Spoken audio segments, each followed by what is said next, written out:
or what we'll discuss in relationship to the dark triad, because there's some mystery about why women seem to be attracted to these so-called dark triad traits.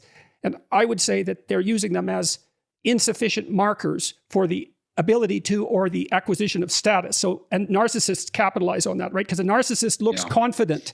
And lots of confident people are competent. But some confident people aren't competent, but they can fool you. Yes. And then I think the other explanation is that if you had to choose between a benefit conferrer who could punish free riders and one who couldn't, you should pick the former. One who could deal with free riders, who could and would, had the capability to. What's up, Authentic fam? It's your boy Ayinde coming back at you with another request video. That intro was from the one and only Jordan Peterson, of course. And this particular request video is from a gentleman named Lee. And what he asked is, Ayinde, could you do a video explaining why women love bad boys? So I, went ahead and thought about how I could structure this conversation and went ahead and put it into a list of things that I think are pretty indicative of the situation, but definitely giving it more of an explanation than we get in everyday life. It's always just, reduced to girls go for bad boys, girls go for assholes, girls go for guys that treat them bad, and you guys really don't understand women. So I'm actually really, really happy that Lee gave me an opportunity to talk about this, because it's been irritating me how you guys just get on these labels and you have such little experience and understanding with women, but then you're just so quick to everything's women's fault and they're these terrible creatures and whatever. Everybody's for the streets and all these girls are thoughts. And listen, people today are of low quality across the board, men and women, boys and girls. People are lost, people are confused. The gender roles are all over the damn place. Femininity is trash. Masculinity is trash. All right. So women saying that dating sucks because of the men, and men saying dating sucks because of the women. It's both of yous. It's people in general, and neither understands the other side. So you just reduce it to they're trash. They're the problem. It's like, no. If you want to solve a problem, or at least solve a problem for yourself, you need to understand what it is that you're experiencing and interpret it correctly so that you can make whatever adjustments that you need to make to get the results that you want. Too many of you guys are like whining and complaining and acting like a bunch of little victims, and it's women's fault and I can't do anything because of the women. It's like, no. You can figure out what it is, what's going on, and what you need to do. What type of chick you need to look for, and then how you need to conduct yourself with that chick so you don't run into these issues, or at least you minimize them, and also you know how to address them and how to deal with them. Just stop writing it off as, oh, women are just for the streets and all these girls are the same. They're really not the same. And even when we're talking about the topic of women going for bad boys, the name in itself misrepresents everything. So what are you saying? That these are bad guys? They're bad people? That's what it is? Or are you misinterpreting the traits the same way the women are? Are you judging them based on appearances just like the women are? Are you doing the same thing the women are doing but then complaining about the women? Why are women chasing these guys and they're not getting what they want? Because they're making assumptions, and also because they don't know how to deal with what they're interacting with. All right, so you guys just need to be a little bit smarter.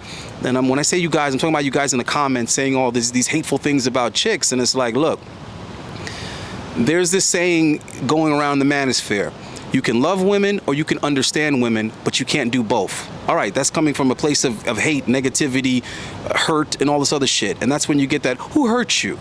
So the expression that I made up that I like a lot better is, you can hate women or you can understand them, but you can't do both. If you actually understood women and why they do what they do and why they make the choices that they make, then you wouldn't be able to hate them. You get what I'm trying to say? Because even you guys that this is going over your head, you're over here acting like I'm defending women or defending their behavior. No, that's not what I'm doing. I'm the first person to call a spade a spade. I'm the first person to call it out. In fact, I'm a lot more in tune with it and a lot more observant with what's going on than 90% of guys. So it's not that I don't see what the women are doing or understand their bad behavior is taking place. I understand the why it's happening and how to make the adjustments to prevent it. Of course, most women aren't going to listen, but I expect more from men, is what I'm trying to say. I expect a higher level of intellect and logic and rational from men, not just jumping to this emotional conclusion that women are this terrible entity. No, what happened is women stopped being led and directed by good men, and they just started listening to the mainstream, which is giving them a terrible and toxic, self-destructive message. All right? So I started off the intro with Jordan Peterson because I was putting my thoughts together and wrapping my head around how to have this discussion. And of course, I did the slightest amount of research and stumbled upon this particular interview that Jordan Peterson did. And I said, all right, awesome, because this is a guy that's going to basically confirm a lot of what I'm saying in layman's terms. He's going to be hitting it from a clinical aspect. So it's just great, right? It's great reinforcement. I know some of you guys are really, really smart, so you'd like to get deep into these topics and these issues. So go ahead and get your notes ready. Okay, so let's talk about the dark triad then in relationship to agreeableness, because do you want to just tell everybody what the dark triad is first so that we're all on the same page? Yeah, so the dark triad, I think this was originally named by one of your Canadian psychology colleagues, Del Paula, at the UBC. And the dark triad originally was three triad, but it's narcissism, Machiavellianism, and psychopathy. So where narcissism is typically marked by a sense of grandiosity, a sense of entitlement. They think they're the most intelligent, the smartest, the most attractive, the most charming, the most skilled, etc.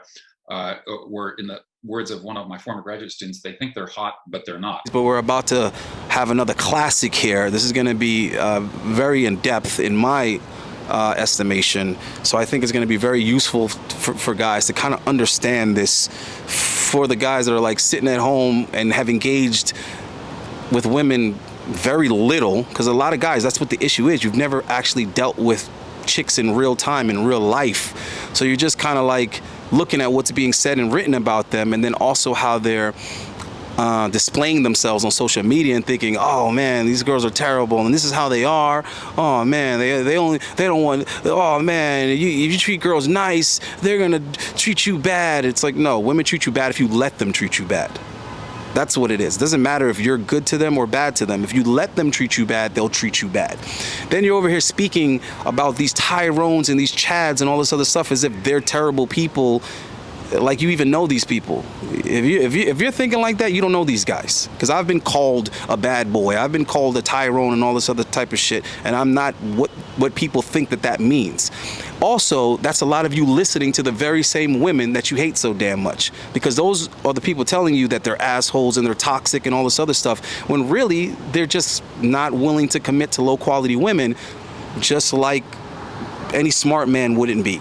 But what happens is the guys that commit to these women or want to commit to these women are guys with no experience with women. So they can't tell good women apart from bad women. They believe the lies that these women tell them, and then they end up getting played, they end up getting hurt and all this other stuff. And then they look at the fault of that being the bad boys and the Tyrones and the Chads that actually get what they want, which is just a casual sex, and they move on about their lives. All right? So I'm hitting this from the perspective of someone who wasn't in a position to not get the girl. I was in a position to get the girl and then ask myself, why? Or I'm dealing with the girl and in her mind, I'm a bad boy or I'm alpha and all these other titles that we give people. And I'm trying to understand, what is it that she sees? What is it that she's attracted to? And why is she giving me the butt so fast? And why do I have control of the situation, right? Why is she chasing me for commitment? Why is she stressing me out? Why can I hit it whenever I feel like it and I don't have to take her out, make plans or anything like that? So this is what you guys are so curious about. So I'm gonna help you out, Lee, because the way you phrased the question in the email, I know damn well you are not a bad boy and you are not getting that type of attention or a validation or approval from women. All right, so I'm gonna get into my my thing, and then I'm gonna insert some clips of Jordan Peterson and his boy. So why women are attracted to bad boys, dark triad. Okay, so the number one thing that I have on my list is protection. Women inherently want to be protected from bad men, and bad boys are viewed as having the ability and the capacity, which means to women, if he is not a threat to her personally, yet strong enough to be, he has the potential to protect her from outside threats that do. So in other words, what I'm trying to say in one sentence is women are attracted to guys that are basically big enough and strong enough and aggressive enough to be a threat to her and other men, but choose not to be to her. So she wants to feel safe with you, but she also wants you to be able to protect her from other people. So she wants you to be able to kill another man, just, you know, be nice to her, be gentle to her, right? Don't put hands on her. And if you were a woman, this shouldn't be hard for you to understand. Women are constantly at risk of the strength that men have over them. Now, in modern society, that's not really a threat. That's not really an issue because, you know, guys aren't that dangerous to women today. But women are wired biologically to be conscious of that, because had it not been for the police and the modern system that we have now and being able to just threaten a guy with that, or basically us being civilized, they would be at risk. All right, so remember, our hardwiring is not for modern times. Our hardwiring is just in general, the species of humanity. So yes, women are going to be afraid of guys until that guy makes them feel safe. Bad boys are dangerous enough to other people, but yet once the woman realizes he's not going to hurt me, she wants that male protection. And so he can be a benefit conferrer, and he has the capacity to inflict cost. Yes. Yeah. And the two are often correlated in nature. So like, for example, if you have physical prowess or athletic ability, then you have both the ability to confer benefits, you know, in the form of, say, protection or hunting skills, but also the ability to inflict cost. Number 2, value. Humans are designed to focus on what garners the most attention in any given environment. If a bad boy is receiving the attention of multiple females, he is instantly viewed as valuable, more valuable than average men. Therefore, she wants him because she wants that which is valuable. All right. So this is something that shouldn't be hard to understand, guys. I'm going to bring it back to leadership, right? The best way to show a woman that you're a good leader is by demonstrating that you can lead other men. The best way to show her that you can protect her is by showing her that you can protect yourself and things that belong to you. So if you're getting pushed around by other men, if you're passive, then why would she be attracted to you? Because she's passive. So the moment she feels like this isn't the type of guy that's going to step up, this isn't the type of guy that's aggressive enough to stand up for himself, that would give the impression that you're not going to do the same for her. So obviously, nice guys would finish last in that sense. If she feels like he ain't going to do nothing if someone disrespects him, then you damn sure ain't going to do nothing if someone disrespects her. Okay? Now, with that same thought process, if you're not the center of attention, nobody's paying you no mind, then you're obviously not valuable enough for her attention. This is how women reason things. This is how they logic it when they're just seeing a guy for the first time. So if you're a bad boy, you got tattoos, you got a nice muscular physique, you stand out, you're getting attention from people around you. If other guys are coming up to you and saying, yo, cool tats, hey bro, yo, you're buff, bro, okay, you're the center of attention. So of course that's gonna be attractive to females if it's if it's a sign of value. All right. Remember, women are lazy, bro. That's why they like social proof, because social proof means you're already confirmed, you're already vetted. Other people have already did the research and you check out. So they can just come in basically at the finish line and they can enjoy this prize for themselves without having to do the research themselves. Whereas guys, you need to do the vetting, guys. You guys need to make sure you look into a chick, see what she's about before you jump into it. So they tend to, like the narcissists, tend to put themselves at the center of attention. And one of the things we know about status hierarchies is that the attention structure is very important. That is, the high status people tend to be those to whom the most people pay the most attention. And so women are drawn. One anecdote, a female colleague of mine, very intelligent evolutionary psychologist, went to a conference and found herself very attracted to the organizer of the conference. And then 6 months later, she encountered him, and he was just a normal attendee at the conference, and she didn't find him very attractive. She wondered, what was I thinking? But what it was is he was at the center of the attention structure. Well, the attention structure is an unbelievably reliable indicator of what's valuable, because we don't devote our visual attentive resources to anything that isn't of singular value in the environment. And so that's why precisely why we compete for attention. It's also an extremely valuable resource. Absolutely. So, I mean, a valuable and limited resource. It's finite. And so really at every moment in time, we're making decisions about what to allocate our attention to. Number 3, narcissism. Most men considered bad boys are also thought to be narcissists. And a trait of narcissism is believing one is better and therefore deserves better than others.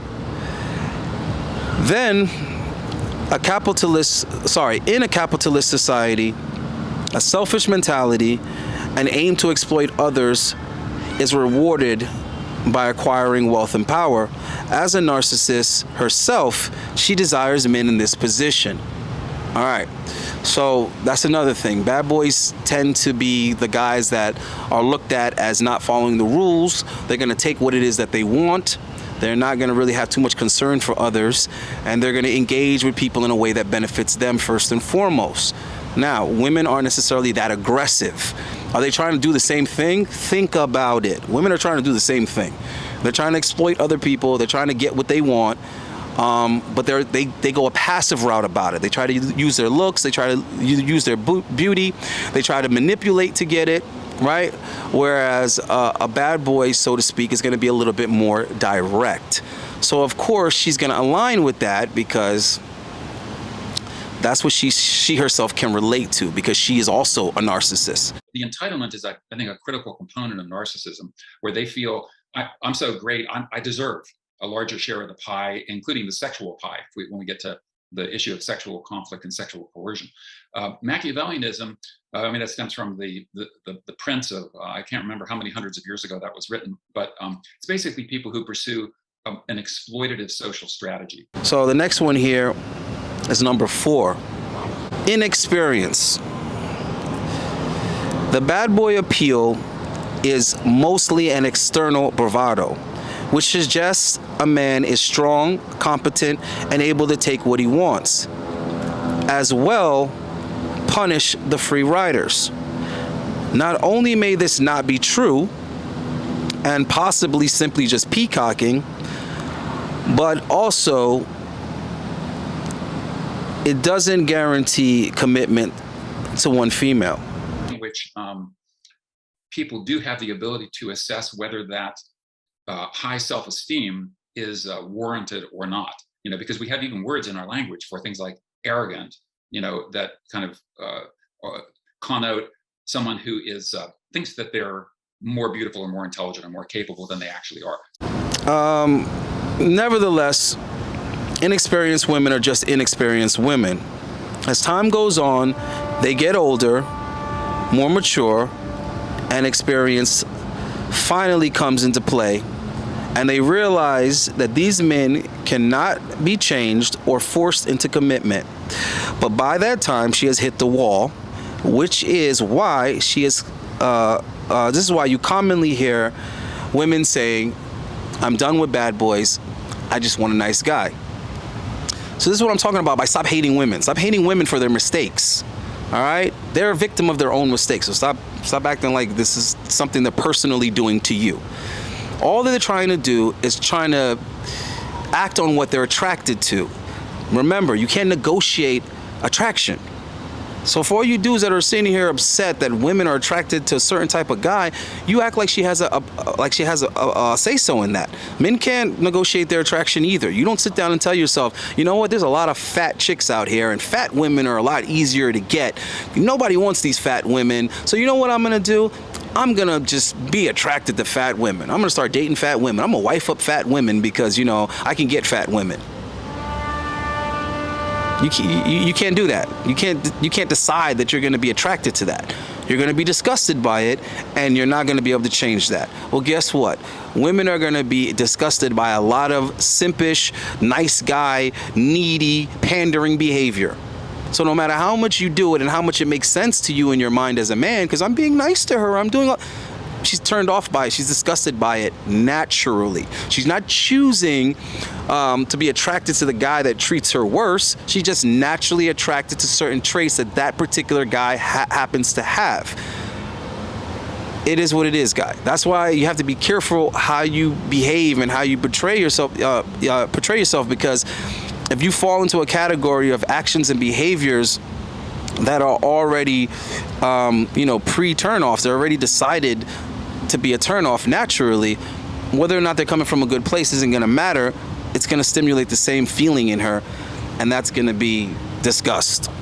But at the same time, there's a lot of guys that could pretend to be something they're not and get a relatively good response if the girl can't tell the difference. So there's a lot of guys out there with sleeves and everything's all tatted up, and they're a bunch of pussies. There's a lot of guys out there that dress like they're tough and act like they're tough, and they're really not. There's a bunch of dudes acting like they're thugs, and they're really not, right? And the girl is going to eventually figure that out when she gets to know the guy, but initially she might go for it. She might be attracted to it. So also with that being said, this is why there's a certain period in a female's life where she's been through enough guys that give off this bravado to realize they're all bad, they're all going to be toxic or whatever, and now she's like, okay, now I just want a nice guy or whatever. The problem with that is she's still attracted to what she's attracted to. So the logic might have kicked in, and she probably still has terrible experience picking better guys because she wasn't exercising that to begin with, or nobody ever explained it to her. Let me try to give a more simple example. Let's say you're watching something. You could be watching something and you could think, oh man, I like this show or whatever. You might not necessarily know why. You might not know why you think the lighting is good, or you might not know why you like this, how this particular shot is done, or whatever the case may be. But if you were into, videology, if you were somebody that makes videos and stuff, you would know instantly what they did to achieve that effect. You would know what equipment they use, what this, what that, because you're familiar with that. But as a viewer, you're just like, I don't know, bro, I like it. It looks good. I don't know why I like it, but I like it. That's what happens to women, bro. They look at it, they like it, they don't know why they like it. And because of that, it's difficult for them to make good choices. Women, as they mature and get more experience on the mating market, tend to be less attracted to these dark triad characters. Okay, so here's a hypothesis. It's not that easy to distinguish the willingness to use casual power and control from competence when you're not very experienced. And so the dark triad types can feign status-related competence, and they can ensnare naive women. Yes, yeah, that's right. And they also have some qualities that women genuinely do desire. Number 5, agreeableness. Women on average tend to be far more agreeable than men, which is a passive and submissive trait, mostly viewed as weakness, which is why, of course, women today don't want to be submissive, because they're told that that's a weak trait.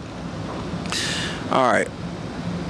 Now, the bad boys are recognized as being very disagreeable and having a very low level of agreeableness, which is interpreted by women as strength, agency, right? Something that women often lack. Therefore, they are not only attracted to it, but wired to submit to it.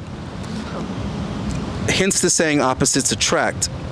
I keep telling you guys, women are attracted to qualities that they themselves lack. Women are attracted to some degree to the lower agreeable types, and I think that accounts for the bad boy paradox that you describe, at least in part. And maybe it takes further experience and wisdom on the part of judicious women to see where they can get the disagreeableness that's necessary, but it has to be hemmed in by something like, well, conscientiousness. Right. Other personality traits like conscientiousness, yeah. So bad boys don't have a problem leading women. The issue is that they irresponsibly lead them in the wrong direction, i.e. destruction, and forevermore leaving them damaged leftovers for the men that actually want to commit to them.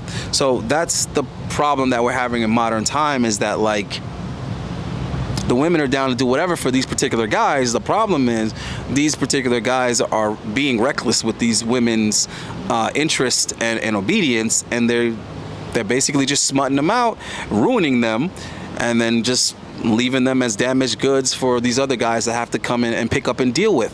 So it's kind of like somebody that got money or whatever, doesn't really care, they go out and lease a brand new sports car, and they drive the hell out of that car. They ride it rough. You know what I'm saying? They put a lot of strain and stress on the transmission. They eat in the car. They do whatever the hell they want. They really don't care because they got money like that. They're going to bring the car back in 2 or 3 years anyway, and they're going to go ahead and get something else. By the time that car gets to the third owner, I don't care if it started off as a luxury car. I don't care if it started off as an exotic sports car. By the time it gets to the third owner, it's not going to be it's not going to be tip top. It's not going to be, it's probably been a few accidents, all kind of stuff, right? And yeah, they might, take it to the body shop. Obviously, if they resold the car, they did work to it. It doesn't matter. There's some type of internal damage that's going to remain with that vehicle as a result of the accidents that it's been in. So regardless of how much women hate being compared to cars, there's a lot of similarities in the way that men deal with women and the way that men deal with cars, and also the way that you acquire cars and the way that you acquire women. If you're in a position to get women when they're in their prime, it's a lot like when you're in a position to get cars when they're in their prime. How you take care of that is up to the owners, up to the particular guy that's driving it, I should say. It's up to the driver. And so women are in a conundrum with agreeableness, right? Because they need a mate who's agreeable enough so they can bond with them and that will care for their children and that cares in general. But they need someone who's disagreeable enough so that they're capable, let's say, of dealing with free riders. And right.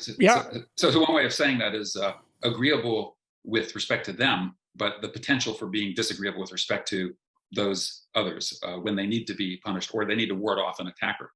Number 6, excitement. Another characteristic of these bad boys is risk-taking, which is a major component required for excitement. In order for something to be exciting, there usually needs to be some type of risk involved. Things are exciting when dangerous. In these circumstances, more experience and skill equals more of a likelihood of avoiding disastrous consequences. Bad boys, being seen as experienced risk takers, give women the impression of excitement without consequences. Yet everything, of course, has a cost. All right, so why does bad boys make women's heart rate speed up? Why do they give them the tinklies and the butterflies? Why is the box always wet when they get down there? Okay, the excitement, it's exciting. Whereas the nice guys are predictable and boring, and guess what? Pay attention, there's no risk. So a lot of you guys, the reason why the women don't really care too much is because there's no risk involved and there's no sense of scarcity. She doesn't feel like she can lose anything. I had to explain this to a guy one time. He's like, yo, man, this girl keeps flaking on me, and every time she makes dates and then she cancels the last minute. He didn't understand what was going on. It's like, dude, this is what's going on. There's other guys on her radar, okay? Most likely, they're some type of bad boy that's a hell of a lot more interesting than you are, a hell of a lot more exciting. And that guy is not booking appointments. That guy is not hitting her up days ahead of time and saying, hey, let's do something this particular day at this particular time and locked in. So what's happening is what she's doing to you, that guy's doing to her. So when she makes the plans with you, at the time she makes them, she's thinking, all right, I ain't got nothing better going on Wednesday, so I'll go out with this guy. And then when that time comes, that more exciting guy hits her up random out of the blue and is like, yo, what's up? What you doing? And she's like, oh, nothing. What's up? And he's like, I want to see you. And she's like, okay. That's what happens. And she's going to flake on you and give you some excuse. You know why? Because she knows that you'll take it. She knows that you'll reschedule. She knows she ain't losing anything because she's like, I'll just move this guy to another day when I'm not doing anything. And then when that other day comes, guess what? Something else came up that's more interesting and more exciting than you. So the issue is not that the girl is flaking. The issue is not that the girl is not reliable. The issue is that you are boring. So that's what I'm trying to tell you guys. Stop blaming the female, because what's going to happen is you're not going to ever get the results you want because you keep on blaming something else instead of figuring out, okay, what is it that I can do to get control of the situation? There's a reason why I know I could hit chicks up randomly. Not as much as I could in the past, because nowadays there's just so much going on. There's so much TikTok and Instagram and so much other things coming in, and I'm not trying to compete with all of that. I'm not trying to overwhelm all of that. I'm not trying to hit a chick up and be like, yo, what's up? What you doing in 30 minutes? We about to go on the boat. I'm not trying to do all of that, right? When I'm in a position to do all of that, guess what? I'll be right back to where I was 10, 12 years ago when I could hit a chick up and be like, yo, what's good? I'm actually nearby you. I'm in your neighborhood. You home? And if she was home, I could go over there and smash. Can the nice guy do that? Absolutely not. Absolutely not. You know why? Because you're not an opportunity that she's gonna miss. You're a guy that schedules. You're a guy that waits around for her. You're a guy that reschedules when she cancels or flakes, and you're also a guy that waits when she's late. If a girl is like 15 minutes late or more, I leave. Even if I have nothing else to do, I leave anyway for principle. Because if you stay, yeah, you might see her, which is ooh, I got to see her. Ah. Yeah, but now she doesn't respect you. Now she knows, okay, this guy proved to me that he's the type of guy that's gonna wait around for me. Therefore, he must be of lower value than I expected. So now part of her is like, psh. You see what I mean? So you guys have to stand for something. A lot of you guys, you're not putting your foot down, not never, because like we hear all the time, you have a scarcity mindset. You present yourself as if you can't do better than her or as good as her again. And when she smells that, she wants to get the hell out of there because that's an indicator that you are not of high value, and she wants the highest value she can get as a female. Again, if you understand women, you will not hate them. If you understand them, you won't take the shit they do personal. Stop taking it personal. A guy just asked me recently, and he knows who he is. He's like, yo, Ayinde, I was out with this girl, and she brought up her celebrity crush. What do you say to that? What do you do when a girl talks about that or brings up her celebrity crush? I'm like, dude, damn the woman, you already failed because you cared enough to ask me. That's where you screwed up. You actually care. And you can't say you don't care because you went out of your way to text me to ask me that question. Like, dude, get a hold of yourself. Why do you care? You care puts you in the lame box. You're a lame for caring about that. A chick asked me for a celebrity's contact just recently. I'm not gonna say any names. I didn't care. I just gave it to her, straight up. He's a big time, artist. I'm not gonna bring up who he is, but he's a big time, artist, like a really big artist. And I just simply asked him. I sent him a picture of the chick, and I was like, "Yo, this chick, I guess she wants you to smash or something." He was like, "Yo, send it." But I didn't sit here and be like, "Yo, why are you bringing up other dudes?" And I was trying to smash. He brought the dude up. I'm like, yo, I know him. She's like, for real? And I was like, give me a second. All right, let me see. Airdrop me the sexiest picture you have. All right? And I'm not saying for you to take that stance because obviously you can't because you probably wouldn't know that particular celebrity. I happen to know the celebrity that she brought up. I was like, yo, the dude lives in a building like 10 minutes away from me. I see him all the time. She's like, for real? So at that moment, I realized, all right, I'm saying she ain't my groupie. She's that dude's groupie. Here's the thing. I don't care. You know why? Because she's replaceable. There's plenty of other hot, young, 20-something-year-old chicks out here. And that's the attitude that you should have. And you should be able to get those chicks because you should be working on you. You should be cold approaching. You should be shooting your shot as often as possible to increase your options. It's a numbers game. Stop taking what these women do and say personal, bro. You guys kill me with this. But then again, of course, I have low patience for this because I don't experience it because when I was younger and I was struggling with chicks, I didn't sit here and blame the chicks. I sat there and analyzed it and tried to figure out, all right, what do I need to do to get in the game? What do I need to do to get what I want? After I got good at it, I started mastering it. I started being able to level up every aspect of what these women are attracted to. I'm not saying everybody's gonna become Don Juan. Not everybody's gonna become Playboy of the Year. But guess what? You can sure as hell make some improvements. All right, that's what it's about, improvements. Yeah, so what if I can nail 20 chicks in a month? Been there, done that. It's not impressive anymore. I'm not going out of my way to prove that to myself. But there was a time when I was very interested in trying to see how many beautiful women I could bed. So what I'm saying is, if you can only get one a month, figure out what you need to do to get 2 a month. And when you figure that out, figure out what you need to do 3 a month. And whenever you're satisfied, then you can go back to focusing on things that are more important. All right, but I'm not taking any value away from that. All right, for a lot of you guys, it would definitely help you build your self-esteem and so on and so forth. I mean, one other reason that I think that women are attracted to the dark triad, at least the younger women, is that they're often risk takers. So they will do things like motorcycle jumping or ski jumping or take physical risks, speeding in their cars, or and so the kind of daredevil mentality, and women, at least younger women, find that exciting.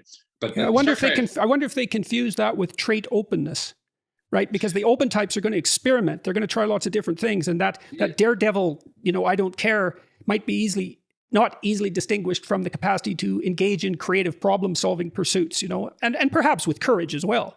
Yeah. So I think courage, and also one of the that people who take risks often in fact have the ability to afford those risks, if you will. So for example, doing some dangerous athletic feat, if you're not an athletic person, you're going to fail at that. And so in some sense, some of these daredevil behaviors, I think, are kind of cues that you have the ability to afford to take those risks. But these guys, these high dark triad guys, are absolutely disastrous as long-term mates. So that they might be exciting for sure. I mean, that's why I think that women, as they mature, stop being attracted to these guys, especially if they're looking for a long-term mate, because these are guys, the dark triad, they're more likely to cheat. They're more likely to seduce and abandon. They're more likely to engage in deceptive mating tactics. So anyhow, the last thing that I have on this list is breeding. So again, we're all animals, we're all wired like that. And one of the things that women see in bad boys is the ability to compete for mate selection. A lot of you guys just aren't aggressive enough, you're not competitive enough, and for that reason, women view you as not even being in the game. Like, you're not even in the runnings, you're not even in the competition. All right, they're comparing certain guys to one another to go ahead and make their mate selection. And when you just sit back and you're passive and you're invisible, you're not even part of that discussion. All right, you're not even on the radar. They're not leaning over and whispering to their friends, "Oh, you see that guy? You see that one right there?" So there's nothing about you that's standing out to them. There's nothing that's catching their attention, that's catching their eye. So again, things that you need to work on. There are plenty of tall guys out there that are lame as hell, and women don't even notice them. Okay, there's plenty of guys, I've seen them, they're 6'4", 6'5", and women walk right by them and they don't pay them any mind. You know why? Because there's nothing interesting about that dude. He's a Napoleon Dynamite. All right, imagine Napoleon Dynamite. Do you think he's getting laid just because he's tall? So you guys need to stop saying stupid stuff like that. Oh, it's because he's tall. It's because he's tall. It's never just because of this one thing with women. It never really is. All right. There's plenty of guys that are rich and they're struggling to get laid by women. The women are just finessing them, taking what they got to take and getting the hell out of there. And there's other guys that have money and they're using their money as leverage to get the women. So what's the difference? The difference is how that guy is conducting himself. All right. One guy can be a millionaire and still be a virgin, whereas another guy can be a millionaire and he's getting laid all the time and not even spending any of his money. So think about that, because there's guys that have plenty of money, they're not even attractive, but they're still betting women left and right, and they're not really spending any money. They're not actually giving the women any money. Why is that? Because they found a system that works. They found a system that uses women's lack of strategy against them. Like, oh, she knows I have the money, so if I do and say the right things, by the time she realizes I'm not going to give her any, she's already gave up the butt. So first of all, what's the evidence that suggests that women are in fact choosier when it comes to sexual partners than men, and how much choosier are they? Okay, great question. Well, so maybe first we could just define for listeners what sexual selection theory is, because most people, when they think about evolution, they think of survival of the fittest and that sort of nature running tooth and claw. Yes, and a kind of a randomness too, which that's kind of implicit in the natural selection theory, where sexual selection is anything but random. Yeah, absolutely. So sexual selection. So if natural selection, this is oversimplified, but is the evolution of adaptations due to their survival advantage, or the survival advantage that accrued to the possessors. So things like fear of snakes, fear of heights, spiders, darkness, strangers, and so forth, food preferences, things that led to better survival. Sexual selection deals with the evolution of qualities that lead to mating success. And Darwin identified two causal processes by which mating success could occur. One is same-sex competition or intrasexual competition. And the logic there is that whatever he thought about it in terms of contest competition, where there was a physical battle, like two stags locking horns in combat, with the victor gaining sexual access to the female, loser ambling off with a broken antler, dejected with low self-esteem and probably needing some psychotherapy. But the logic was whatever qualities led to success in these same-sex battles, whether it be athleticism, strength, agility, cunning, or whatever, those qualities got passed on in greater numbers due to the sexual access that the victors accrued. Qualities associated with losing basically bit the evolutionary dust. The second component, so that's intrasexual competition, which actually the logic is more general than Darwin envisioned. So like in our species, as we were alluding to, we often compete for position and status hierarchies. And so we can engage in intersexual competition without engaging in this physical battle or contest competition. Although I think that the contest competition was also part of human evolutionary history with males. The other component process is basically what Darwin called female choice. And the logic there is that whatever qualities, if there's some consensus about the qualities that are desired, that men possessing the desired qualities have a mating advantage. They get preferentially chosen. Those lacking the desired qualities basically become incels or involuntarily celibate. They get shunned, banished, or ignored. All right, guys. So I hope this was useful to Lee, as well as a lot of you other guys. But I'm telling you right now, stop taking the feminine approach of being mad at women. Y'all got to really stop this, bro. It's not only making us all look bad, but it damn sure ain't getting you any better results. I'm going to tell you that right now. And voicing what you think and feel about women, or what discrepancies you have with them, or you know, being judgmental of their behavior, being vocal about that to them is never going to work anyhow. So it's not like you could say this to their face. So why say it amongst each other? Stop getting in the comments and rallying with each other. Yeah, we hate these women. Yeah, man, these women are thoughts. Oh man, they're never going to get married. Bro, why are you even putting your energy there? I show you these things so that you can understand what's going on out there, what to protect yourself from, and how to make better choices. Because for you guys who don't have the experience, that's why I keep interviewing women, because y'all don't. Y'all don't go up and talk to these women. You don't go and question these women. You don't go and try to get into their head. You don't get them to tell you, you know, private details and all this type of stuff. So I'm just trying to show you how they really think, talk, and act so that you can know what to prepare yourself for. That's why I'm telling you this. I also tell you guys where to find better quality women all the time. But it might take you putting yourself in a better position before you're even capable of doing that. So I'm telling you guys what's up. Now, for all you guys out there who have the money, who are accomplished, but still are struggling with these women, okay, stop wasting money and time on the women. Jump in my email, request some coaching and consulting, because guys don't have to do that with me often, because I tell them exactly what to do and how to go about it. When guys hit me up, the first thing I say is get a pen and pad so that you can take notes, so that you don't have to call me again and repeat the same thing. All right, I'm not trying to milk you for the money. I'm trying to get you on the right path. Trust me, there's enough of you guys out there that need the advice that I don't need to hang on to the same people giving them advice. I'm going to tell you what you need to do. I'm going to give you a strategy that's going to work for you personally, that's going to be customized to you, so you can get your ass out there and get some better results. Because for me, it's really not that hard to see what other individuals need to do to get better results with women, and how to structure their approach. All right, so stop fumbling, stop tripping, stop falling, stop setting yourself up, because 90% of the time when guys hit me up, it's when they're already having problems with women, straight up. And 90% of that is them missing red flags and them making bad decisions and stupid decisions with these very same women that are destroying their life right now. So you guys should A, be consulting me ahead of time, okay?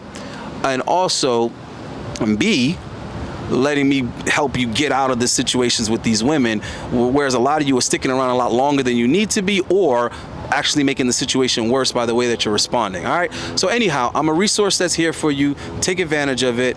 Other than that, keep it authentic. Any other topics you want me to talk about, subscribe, donate to the channel, make a contribution, make the special request videos, spread the damn channel, and you already know what to do. I'm out of here.